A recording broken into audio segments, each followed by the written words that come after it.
Hello students, welcome back to AS Tutorials. Today we are continuing our fifth chapter from history, that is education. So students, इस chapter में अब तक हमने primary education के बारे में देखा. We saw that that's different steps which were taken by the government for the universalization of primary education. हमने देखा that government ने कैसे primary education को पूरे country के अंदर spread किया. देन उसके बाद वी सॉ दैट कि प्राइमरी एजुकेशन को और बेटर करने के लिए गवर्नमेंट ने सर्व शिक्षा अभियान स्टार्ट किया. इसके साथ साथ में government also started mid day meal programme so that health और एजुकेशन दोनों गवर्नमेंट प्रोवाइड कर सके. देन उसके बाद सेकेंडरी एजुकेशन में डिफरेंट कमिटीज सेटअप हुई थी. सेकेंडरी एजुकेशन के लिए डिफरेंट पैटर्न अडाप्ट किए गए थे, वो भी हमने लास्ट लेक्चर्स में पढ़ा है. ओके, कल के लेक्चर में हमने स्टडी किया था अबाउट दी एनसीईआरटी. एनसीईआरटी का मेन एम क्या है? First of all NCERT setup कब हुआ था? NCERT was setup on 1 September 1961 और कहाँ पे एस्टैब्लिश हुआ था? It was established in Delhi. So इसका मेन एम क्या है? The main aim of NCERT is to decide the policies for the school. Education के रिलेटेड क्या स्कीम्स होगी ये डिसाइड करना, बुक्स डिज़ाइन करना, बुक्स का जो कंसेप्ट्स है, बुक के अंदर कितना कंटेंट होगा, कौन से टॉपिक्स होंगे, इन सब टॉपिक्स को डिसाइड करना, उसके रिलेटेड बुक्स प्रिपेयर करना, not only for the students but also for the teachers. ये किसका वर्क है? This is the work done by the NCERT. Nextly हमने एससीईआरटी के बारे में पढ़ा था. एनसीईआरटी के लाइन में there is SCERT also.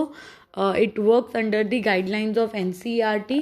SCERT जो एनसीईआरटी के कंसेप्ट्स है उनको इंक्लूड करने के साथ साथ हर एक स्टेट के पास फ्लेक्सिबिलिटी है दैट वो अगर उनके कल्चर के बारे में या अपने स्टेट की हिस्ट्री के बारे में बुक्स के अंदर ऐड ऑन करना चाहते हैं तो वो कर सकते हैं.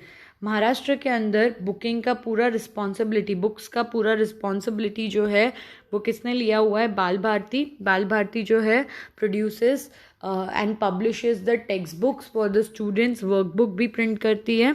इसके साथ साथ में बाल भारती जो है वो 8 लैंग्वेजेस में बुक पब्लिश करती है. What are those 8 languages? Marathi, Hindi, English, Urdu, Kannada, Sindhi, Gujarati and Telugu. This are the languages जिसमें बाल भारती बुक्स पब्लिश करती है. देन उसके बाद हम लोगों ने नेशनल पॉलिसी ऑन एजुकेशन 1986 देखा था.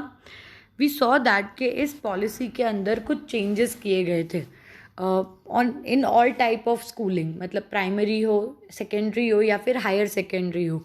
What was the reason? The reason was कि सोसाइटी वॉज चेंजिंग. क्या हो रहा था?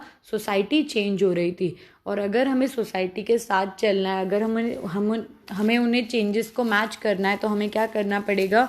हमें अपने एजुकेशन को भी उसी हिसाब से अपग्रेड करना पड़ेगा. अगर हम सोसाइटी के हिसाब से अपने एजुकेशन को अपग्रेड नहीं करते तो हमारा एजुकेशन पीछे रह जाएगा एंड सोसाइटी आगे चली जाएगी. And that was the reason जिसकी वजह से 1986 में एजुकेशन रिलेटेड कुछ पॉलिसीज़ को चेंज किया गया था so that education system society के साथ साथ में चले. जैसे जैसे सोसाइटी अपग्रेड हो वैसे वैसे अपना एजुकेशन सिस्टम भी अपग्रेड हो. देन उसके बाद हमने यूज़ ऑफ सैटेलाइट के बारे में पढ़ा. वी सॉ दैट के 1975 में हम लोगों ने सैटेलाइट सक्सेसफुली लॉन्च की थी and by this it was possible कि हम लोग जो रूरल एरियाज़ है वहाँ तक भी एजुकेशन को पहुँचा सके. जहाँ पर कॉलेजेस सेटअप नहीं हो रहे हैं उन एरियाज़ में भी हम लोग अपने एजुकेशन को स्प्रेड कर सके. इसके लिए हमने सैटेलाइट्स यूज़ किए थे. कल का जो लास्ट टॉपिक हमने पढ़ा था वो Indira Gandhi national open university के रिलेटेड था. नाउ वी सॉ के यूएन ने 1970 को इंटरनेशनल एजुकेशन ईयर अनाउंस किया था. क्या किया था? 1970 was announced as the international education year. So इस ईयर न्यू दिल्ली में भी कॉन्फ्रेंस हुआ था. इस कॉन्फ्रेंस के अंदर बहुत सारे डिपार्टमेंट्स के जो लोग हैं वो गए थे. एजुकेशन डिपार्टमेंट के लोग, देन उसके बाद में ब्रॉडकास्टिंग एंड इंफॉर्मेशन के लोग, ऐसे बहुत सारे डिपार्टमेंट्स के हेड वहाँ पर गए थे एंड वहाँ पर जब सेमिनार चल रहा था उस सेमिनार में डिस्कस करते करते they got the idea of open university. क्या आइडिया मिला उनको? The idea of open university. Now इसके थ्रू वो क्या कर रहे हैं, जो स्टूडेंट्स स्कूल तक नहीं आ पा रहे, जो स्टूडेंट्स कॉलेज तक नहीं आ पा रहे, इवन उनको भी एजुकेशन प्रोवाइड किया जा रहा है. 1985 में Indira Gandhi national open university setup हुई थी. इस यूनिवर्सिटी का जो मेजर रीजंस थे, हम कह सकते हैं कि इसके जो मेजर एम्स थे वो क्या थे? To provide education to all the students. जितने भी स्टूडेंट्स हैं उन सबको एजुकेशन प्रोवाइड करना. उनको ये लोग बुक्स प्रोवाइड करते थे और सब कुछ जो भी इंफॉर्मेशन चाहिए वो सब प्रोवाइड करते थे. साथ साथ में इग्नू के जो सेंटर्स है, इग्नू का जो एजुकेशन है इवन वो भी ब्रॉडकास्ट किया जाता था, सो दैट जो स्टूडेंट्स फार अवे रहते हैं, जिनके पास रेडियो या जिनके पास टेलीविज़न है, वो ये सब लेक्चर्स को अटेंड कर सकते हैं एंड अपने स्टडी का प्रिपरेशन कर सकते हैं. सो यहाँ तक हम लोगों ने कल पढ़ा था. अब हम अपना नेक्स्ट टॉपिक चालू करेंगे about the research institutes. Research institutes में हम क्या क्या पढ़ने वाले हैं? अबाउट साइंस, देन आता है इंजीनियरिंग, फिर आता है medical and the last one is agriculture. तो हम लोग यहाँ पे 4 रिसर्च इंस्टीट्यूट्स के बारे में पढ़ने वाले हैं. साइंस, इंजीनियरिंग, मेडिकल और agriculture. This are the 4 research institute in our country. हम देखेंगे कि ये सब कैसे सेटअप हुए थे, क्यों सेटअप हुए थे और इनका प्रोग्रेस क्या है. So let's start it.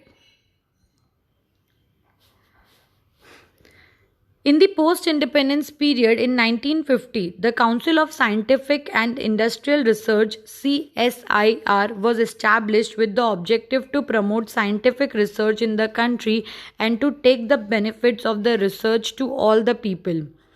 Research began in the field like physics, chemistry, pharmaceuticals, food processing, and mining.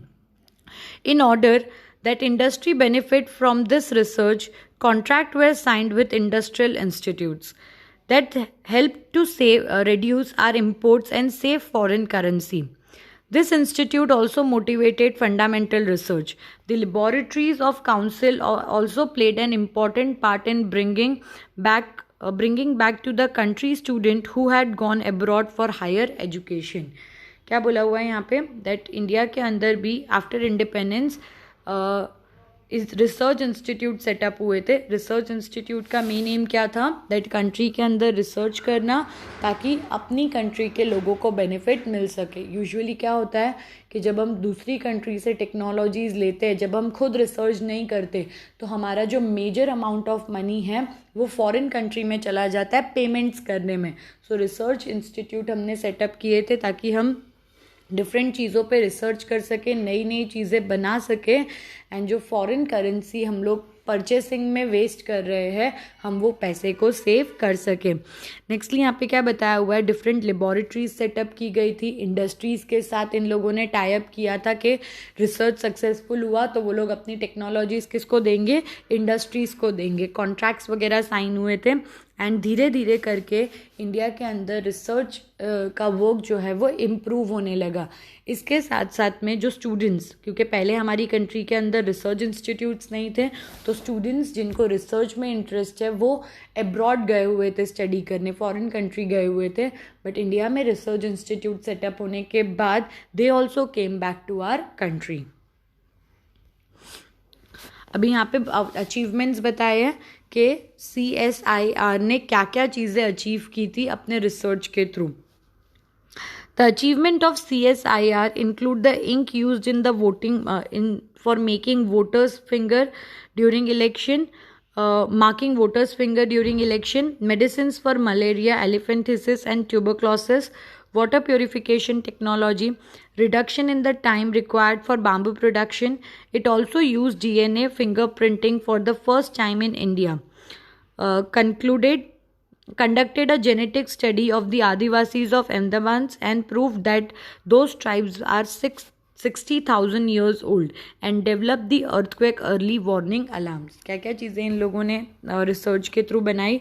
जो वोट करने जाते हैं हम लोग, जो इंक लगाते हैं उंगली के ऊपर, दैट इंक वॉज मेड उसके बाद मलेरिया, एलिफेंटिसिस, ट्यूबरक्लोसिस, इन सब के लिए मेडिसिन बनाई थी। वाटर कैसे प्योरीफाई करना है उसका टेक्नोलॉजी बनाया था। बाम्बू प्रोडक्शन को कैसे क्विक करना है उसके लिए भी टेक्नोलॉजीज बनाए थे। डीएनए इम्प्रिंटिंग पहली बार अपनी कंट्री के अंदर हुआ था। देन उसके बाद जो आदिवासीज है, ट्राइब्स है, वो 60,000 ईयर्स पुराने हैं, ये हमने फाइंड आउट किया था। एंड साथ साथ में अर्थक्वेक के लिए early warning systems, that is earthquake आने से पहले हमें पता चल जाए, ऐसा सिस्टम्स भी हम लोगों ने डेवलप किए थे। It also played an important role in the use of neem as the pesticide, use of turmeric for healing wounds, and in the case of the patents for varieties of rice. The CSIR has prepared a digital encyclopedia of Indian traditional knowledge and made it available in 8 international languages. क्या बोला हुआ है यहाँ पे, that कैसे नीम को pesticide में use करना है, इसके बेसिस पर भी रिसर्च की थी। टर्मरिक, हल्दी कैसे हमारे वुंड्स को हील करता है, इस पर भी रिसर्च हुई थी। डिफरेंट वेज बताए गए थे। नेक्स्टली यहाँ पे क्या बताया है कि इंडिया का ट्रेडिशन, इंडिया के जितने डिफरेंट ट्रेडिशंस है उनका पूरा एनसाइक्लोपीडिया रेडी किया था। It was the digital encyclopedia, मतलब बुक्स में नहीं था, it was available online. And ये 8 इंटरनेशनल लैंग्वेजेस में इसको रेडी किया गया था, so that the people around the world could understand the tradition, the culture of our country. Mathematics. The National Institute for Research in Mathematical and Physical Science in Tamil Nadu was established in 1962. It encouraged the highest level of research in mathematics. क्या बोला हुआ है यहाँ पे, that 1962 में National Institute for Research of Mathematical and Physical Science ये establish हुआ था। कहाँ पर, तमिलनाडु में। एंड यहाँ पर मैथ्स के रिलेटेड जो भी रिसर्च है वो यहाँ पे कंडक्ट की जाती है। नेक्स्ट आता है about the computers. In 1969 we made the first indigenous computer named as ISIJU computer, as this was achieved by the Indian Statistical Institute and Jadavpur University working together. In 1974, Tata Consultancy Service (TCS) obtained an American contract in the area of software production, and that was the beginning of software industry in India. Computers also helped to step up the speed of scientific research. क्या बताया हुआ है यहाँ पे, that 1969 में हमने अपना पहला कंप्यूटर बनाया जिसका नाम क्या रखा था हमने, ISIJU। अच्छा, इसका मीनिंग क्या है और ये नाम क्यों रखा था, बिकॉज ये कंप्यूटर इंडियन स्टैटिस्टिकल इंस्टीट्यूट और जादवपुर यूनिवर्सिटी दोनों ने मिलकर बनाया था, तो दोनों के इनिशियल को कंबाइन करके इस कंप्यूटर का नाम रखा गया था। नेक्स्टली इन 1974 टाटा कंसल्टेंसी सर्विस ने अमेरिका से सॉफ्टवेयर प्रोडक्शन का कॉन्ट्रैक्ट लिया, एंड फ्रॉम देन ऑनवर्ड्स हमारी कंट्री के अंदर सॉफ्टवेयर का इंट्रोडक्शन हुआ, और धीरे धीरे करके हमारी आईटी इंडस्ट्री, हमारी सॉफ्टवेयर इंडस्ट्री इतनी आगे बढ़ी। कंप्यूटर्स ने हमें रिसर्च वर्क में भी बहुत हेल्प किया, बिकॉज कंप्यूटर डेटा फीड करता है, डेटा को प्रोसेस करता है, तो ये सब चीज़ें बहुत यूज़फुल होती है at the time of research. तो computer were also very much useful for doing the research work. In 1987, America refused to allow India to get a supercomputer. The Rajiv Gandhi government decided to develop a supercomputer indigenously. In 1988, central government established the Center for Development for Advanced Computing, CDAC in Pune, and in 1991, the center under the leadership of Dr. Vijay Bhatkar developed the Param 8000 supercomputer. क्या बताया हुआ है यहाँ पे, that 1987 में India को super computer की ज़रूरत थी, एंड सुपर कंप्यूटर किसके पास था, अमेरिका के पास। जब इंडिया ने सुपर कंप्यूटर का डिमांड किया, बाय करने के लिए बोला, तो अमेरिका ने रिफ्यूज़ कर दिया, मना कर दिया, that they are not going to give super computer to India.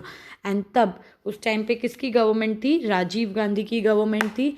सो राजीव गांधी की गवर्नमेंट ने डिसाइड किया कि हम लोग खुद अपने आप सुपर कंप्यूटर बनाएंगे, हमें किसी से सुपर कंप्यूटर मांगना नहीं है। 1988 में रिसर्च सेंटर इस्टेब्लिश हुए एंड फाइनली 1991 में हमने अपना पहला सुपर कंप्यूटर बना लिया। मतलब जस्ट सी कि 4 साल के गैप के अंदर हमने खुद ने अपना सुपर कंप्यूटर फॉर्म कर लिया। अमेरिका ने हमें मना कर दिया कि वो हमें सुपर कंप्यूटर नहीं देंगे। सो अगले ही साल हमने सेंटर एस्टैब्लिश किया जहाँ पर हम रिसर्च करने वाले थे and within 2 to 3 years हमारा सुपर कंप्यूटर रेडी हो गया था।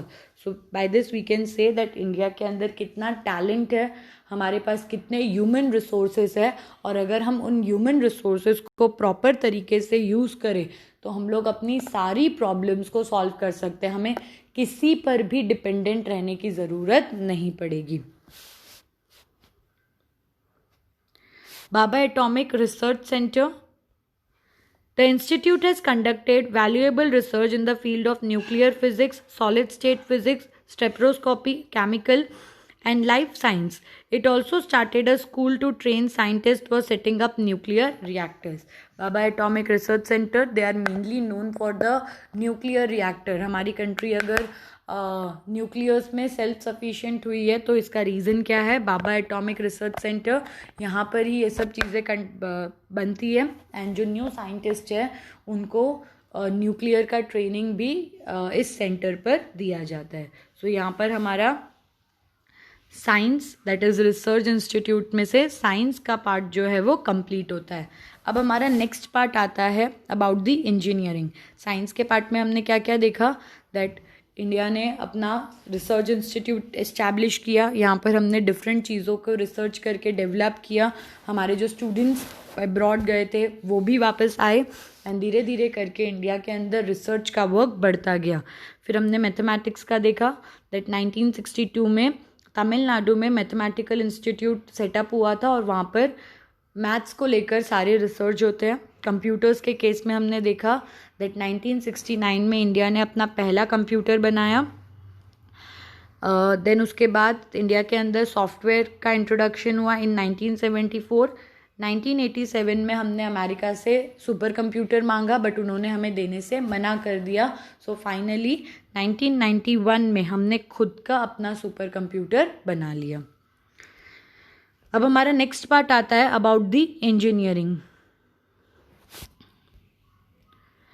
Indian Institute of Technology IIT.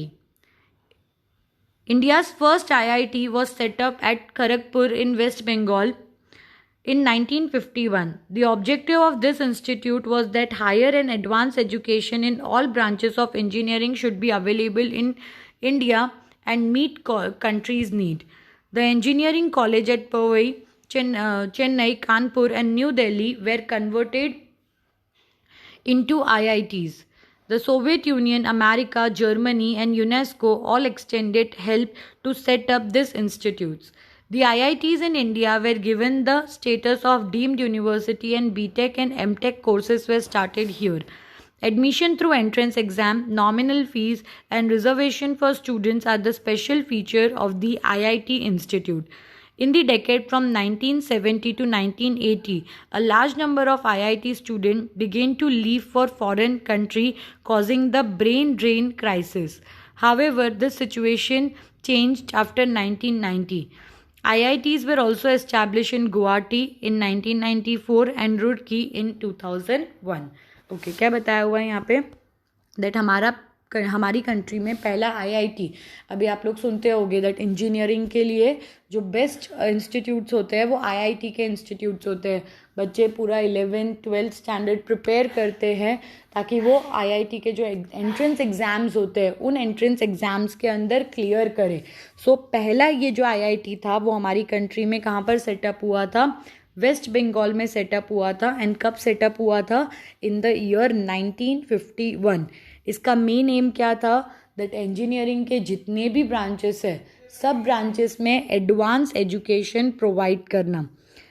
Powai, Chennai, Kanpur और न्यू दिल्ली यहाँ के जो इंजीनियरिंग कॉलेजेस थे उनको भी किस में कन्वर्ट किया गया था? उनको भी आईआईटी में कन्वर्ट किया गया था।